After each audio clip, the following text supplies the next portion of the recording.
अस्सलाम वालेकुम। इस पैराग्राफ के अंदर हमारे पास कुछ वोकेबलरी है और एक हमारे पास इंपॉर्टेंट फ्रेज है। इसको हम अंडरस्टैंड करते हैं विद इन द कॉन्टेक्स्ट।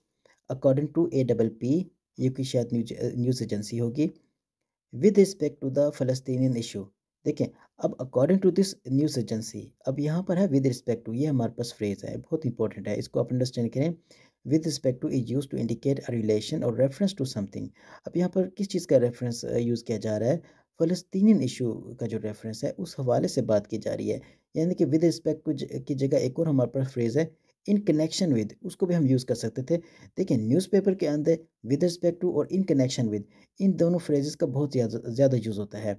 यानी कि in connection with the Palestinian issue या with respect to the Palestinian issue. अब यहाँ पर हम एक एग्जांपल ले लेते हैं ताकि जो फ्रेज़ है इसको आप भी यूज़ करना सीखें अपनी स्पोकन और रिटन इंग्लिश में। जैसे कि I will speak with respect to और in connection with your proposal at the meeting tomorrow. Okay हो गया।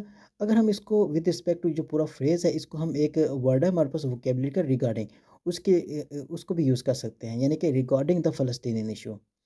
ओके हो गया। अब आगे चलते हैं।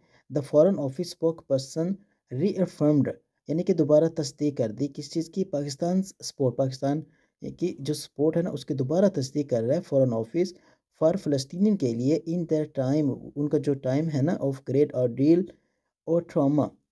ऑर्डील उर्दू में इसका मतलब होता है आजमाइश और ट्रॉमा होता है सदमा। ऑर्डील को अब मज़ीद अंडरस्टैंड करें। An ordeal is a very difficult and challenging experience that can be really tough to go through. ठीक है, अब जो फ़लस्तीनियन हैं, अब इस टाइम वो बहुत ही मुश्किल हालात से गुज़र रहे हैं, उनके लिए एक बहुत बड़ी आज़माइश है। ठीक है ना? एंड ट्रॉमा सदमा, ठीक है ना? वो अब यानी कि ऐसी आज़माइश से गुज़र रहे हैं और यानी कि ऐसे सदमों से गुज़र रहे हैं, पाकिस्तान उनके साथ है। ओके, चलिए हम मिलते हैं नेक्स्ट वीडियो में। Thank you.